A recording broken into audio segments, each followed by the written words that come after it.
بسم الله الرحمن الرحيم الحمد لله إن الحمد لله نحمده ونستعينه ونستهديه ونستغفره ونؤمن به ونتوكل عليه ونعوذ بالله من شرور أنفسنا ومن سيئات أعمالنا من يهده الله فلا مضل له ومن يضلله فلا هادي له وأشهد أن لا إله إلا الله وحده لا شريك له كيف الكيف فلا كيف عين العين فلا عين ولا جسم ولا صورة ولا شكل ولا أعضاء له وأشهد أن سيدنا ونبينا وحبيبنا وعظيمنا وشيخنا وإمامنا وقائدنا وقرة أعيننا محمد صلى الله عليه وعلى آله الطيبين الطاهرين وعلى أصحابه أجمعين ومن تبعهم بإحسان إلى يوم الدين ثم أقول أما بعد.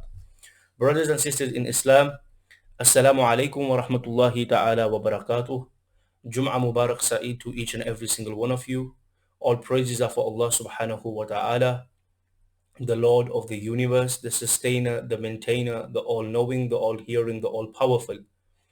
Praise, salutations, endless blessings, infinite blessings upon the best of creation, the most beloved of Allah subhanahu wa ta'ala, none other than our noble messenger, Sayyiduna wa Nabiyyuna Muhammad sallallahu alayhi wa ala alihi wasallam, upon his pure family, his Ahlul Bayt, upon his noble companions, the Sahaba, and all those who follow their path till the day of judgment.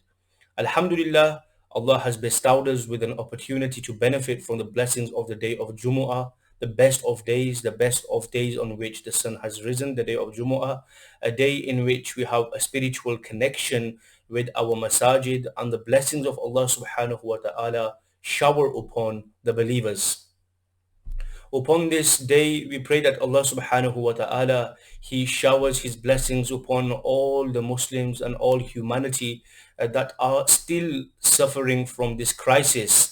And it seems to be a never-ending crisis. We are taking one step forward, and apparently it seems as though two steps back. Certain other countries have now been added into the list of the quarantine. And coronavirus is something which has been widespread. It has brought huge powers down to their feet.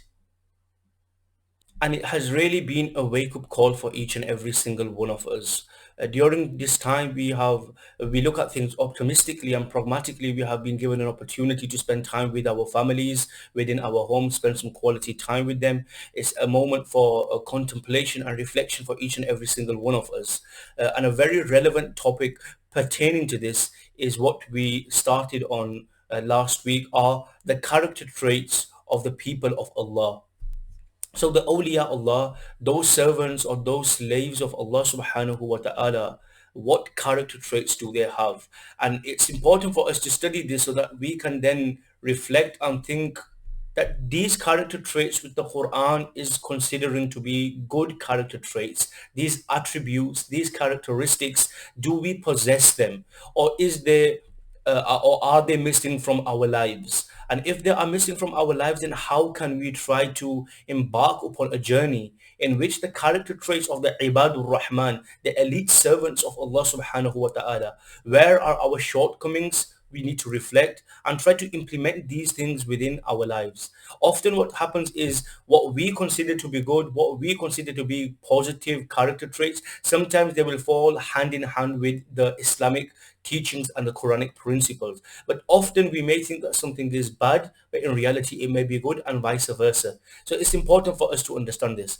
And we began last week by saying that the first character trait is becoming the true worshippers of Allah subhanahu wa ta'ala. As Allah subhanahu wa ta'ala says in the Quran, Surah 15 verse 99, وَعْبُدْ رَبَّكَ حَتَّى يَأْتِيَكَ الْيَقِينَ, and worship your Lord until there comes to you certainty. And the first character trait which we know is to worship Allah subhanahu wa ta'ala to such an extent that you reach the level of certainty. And this comes with an element of knowledge. Studying the religion in regards to the existence of Allah subhanahu wa ta'ala, the attributes of Allah subhanahu wa ta'ala, any doubts which creep into the mind of into our mind and into our intellect, those those doubts are then eradicated, those doubts are removed, and our yaqeen in Allah subhanahu wa ta'ala, our certainty in Allah subhanahu wa ta'ala, it becomes stronger. As Allah subhanahu wa ta'ala says in the Quran, Surah 36, verse 60 and 61,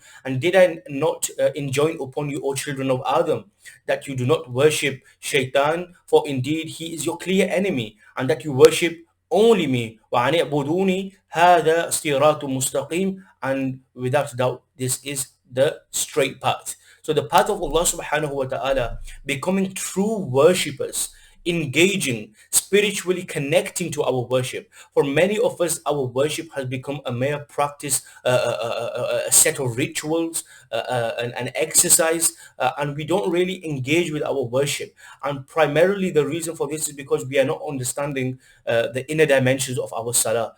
We're not understanding what we are saying. We're not understanding this dialogue, this conversation between us and Allah subhanahu wa ta'ala. When we read Surah Fatiha, how is Allah responding to our calls? When we are saying things to Allah, how does Allah respond to those calls? All these things come from studying the religion, studying Islam, and having a true understanding of Allah subhanahu wa ta'ala, the necessary attributes, the impossible and the possible. And then once we study this, then when a person, he reads his salah, he understands, and then all the doubts are removed, they are eradicated, and that level of certainty which Allah says, وَعْبُدُ رَبَّكَ حَتَّى يَأْتِيَكَ الْيَقِينَ, that certainty, it comes within us. So this is the first character trait of Allah subhanahu wa ta'ala. And Allah subhanahu wa ta'ala, he in Surah Al-Furqan, he mentions a number of character traits, and inshallah we will try to cover as much as we can. Allah subhanahu wa ta'ala says, وَعِبَادُ الرَّحْمَنِ, and the elite servants of the Rahman, the merciful, Allah subhanahu wa ta'ala, الَّذِينَ are those يَمْشُونَ عَلَى الْأَرْضِ هَوْنًا, those who walk on this earth out of humility, out of softness. They walk on this earth calmly. They're not those people who are walking out of arrogance with ego and pride, thinking they are better than other people, but rather they are those people who humble themselves. They become and they maintain a life of humility. يَمْشُونَ عَلَى الْأَرْضِ هَوْنًا, that when they walk upon the earth, they walk easily. Another character trait which we went through, وَإِذَا خَاطَبَهُمُ الْجَاهِلُونَ قَالُوا سَلَامًا, and when the ignorant people address them, they turn them away, or they say words of peace to them. When the ignorant people address them harshly, they say the words of peace to them, and turning away from the ignorant and forgiving. And we know that the Prophet sallallahu alaihi wasallam himself, he those people who were harsh to him, those people who caused problems and difficulties for him, the Prophet sallallahu alaihi wasallam, he chose to be even more lenient when they severely harmed him. And this is the etiquettes and the adab and the teachings we find from the life of the Prophet sallallahu alaihi wasallam. The fourth character trait which we mentioned last week, وَالَّذِينَ يَبِيتُونَ لِرَبِّهِمْ سُجَّدًا وَقِيَامًا, they are those people who spend part of their night to their Lord, worshipping in prostration and standing in the prayer. And this is a character trait which is also very important, that the believers are those people who are eager to find that peace and tranquility in worshipping Allah subhanahu wa ta'ala. Their peace and tranquility does not lie within sleep, but rather when the world is sleeping, they are awake worshipping Allah subhanahu wa ta'ala, calling out to Allah subhanahu wa ta'ala. And then when they are eager to find this peace and tranquility, Allah subhanahu wa ta'ala, he grants that reassurance, that peace, that solace to them. For the sake of Allah, they are willing to give up their sleeps, they are willing to give up their beds and stand in prayer. And with their tongue, they remember Allah subhanahu wa ta'ala, the dhikr of Allah subhanahu wa ta'ala, and they observe the tahajjud prayer when many of the people are asleep. Standing in the awe of Allah subhanahu wa ta'ala, how should it be done? We should stand in the courtyard of Allah subhanahu wa ta'ala, acknowledging that we are weak, we are falling, we are going down a path of misguidance, but at the same time we are beseeching, we are calling out to the help and mercy of Allah subhanahu wa ta'ala. So when we are lowering ourselves to Allah in the courtyard of Allah subhanahu wa ta'ala, what this means is that firstly we acknowledge that we are weak, we are da'if, we have nowhere to go, we have no one to turn to. But at the same time, we should not think that we are only weak and nothing will happen. But rather at the same time, we are beseeching the help and the mercy of Allah subhanahu wa ta'ala. And that mercy of Allah subhanahu wa ta'ala, we call out to it, we ask Allah subhanahu wa ta'ala for protection. As the next character trait, Allah subhanahu wa ta'ala saying, وَالَّذِينَ, and the Ibadur Rahman are those people, يَقُولُونَ, who say, رَبَّنَا اصْرِفْ عَنَّا عَذَابَ جَهَنَّمْ, that, oh Allah, oh our Lord, avert from us, take away from us the punishment of hell. إِنَّا عَذَابَهَا كَانَ غَرَامًا, that indeed its punishment is ever adhering. إِنَّهَا سَاءَتْ مُسْتَقَرًّا وَمُقَامًا, indeed it is evil as a settlement and residence. It's not an easy place to live in. The punishment of Allah subhanahu wa ta'ala, the punishment of hell, the punishment of fire is something that they ask Allah subhanahu wa ta'ala for protection from it. They ask Allah subhanahu wa ta'ala to avert that from us. And that's another very important point that we also need to remember. Moving on, Allah subhanahu wa ta'ala, and the fifth character trait which Allah subhanahu wa ta'ala, he mentions that we live a life of moderation, a balanced life, that we are not miserly, we are not stingy, and we are not wasteful either. Allah subhanahu wa ta'ala says, وَالَّذِينَ إِذَا أَنفَقُوا لَمْ يُسْرِفُوا وَلَمْ يَقْتُرُوا وَكَانَ بَيْنَ ذَلِكَ قَوَامًا.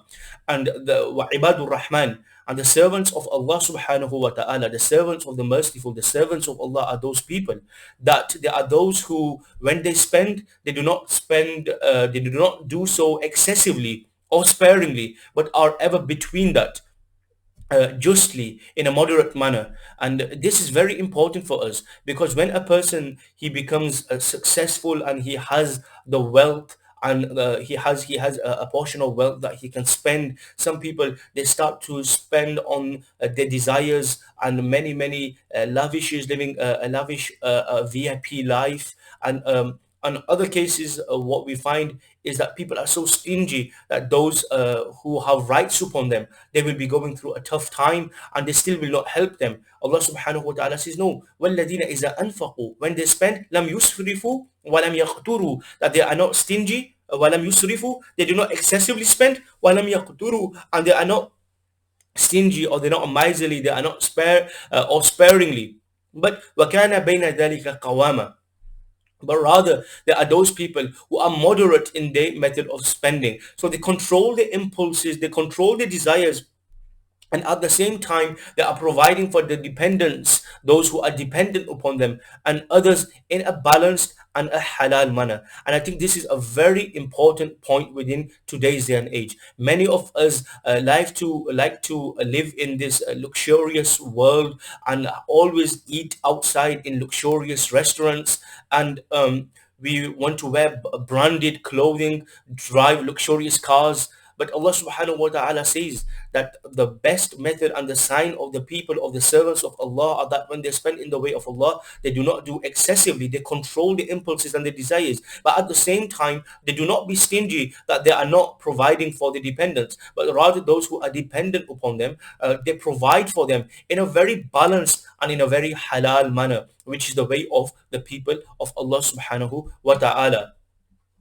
The next or the sixth character trait is Allah subhanahu wa ta'ala saying, وَالَّذِينَ لَا يَدْعُونَ مَعَ اللَّهِ إِلَهًا آخَرَ وَلَا يَقْتُلُونَ النَّفْسَ الَّتِي حَرَّمَ اللَّهُ إِلَّا بِالْحَقِّ وَلَا يَزْنُونَ وَمَنْ يَفْعَلْ ذَلِكَ يَلْقَى أَثَامًا.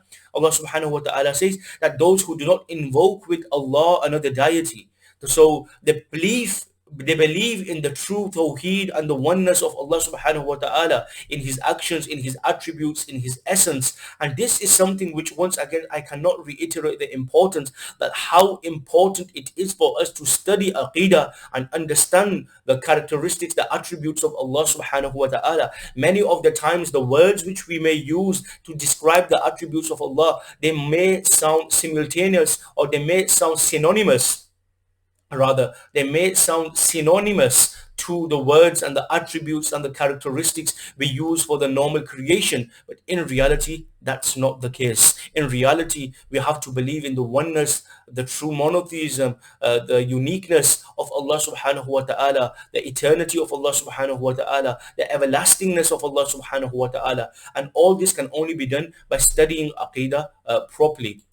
Within this same ayah, then Allah subhanahu wa ta'ala, he says, وَلَا يَقْتُلُونَ النَّفْسَ الَّتِي حَرَّمَ اللَّهُ إِلَّا بِالْحَقِّ, and they do not kill the soul which Allah has forbidden except by right. وَلَا يَزْنُونَ وَمَنْ يَفْعَلْ ذَلِكَ يَلْقَى أَثَامًا, and they do not commit unlawful relations or unlawful sexual intercourse, and those who do this, they will those who shall do that, they shall meet a penalty. So the method in which Allah subhanahu wa ta'ala has made the halal path for us, the concept of relationship within Islam is the aqd and nikah, the marriage. They engage within that, and they do not live a life of fornication or a life of adultery, but rather they live a life of marriage. And my brothers and sisters, we really need to ask ourselves this question, that are we, our cultural norms and values, the society which we are living within, the community which we are living within, are we making life easy for our youngsters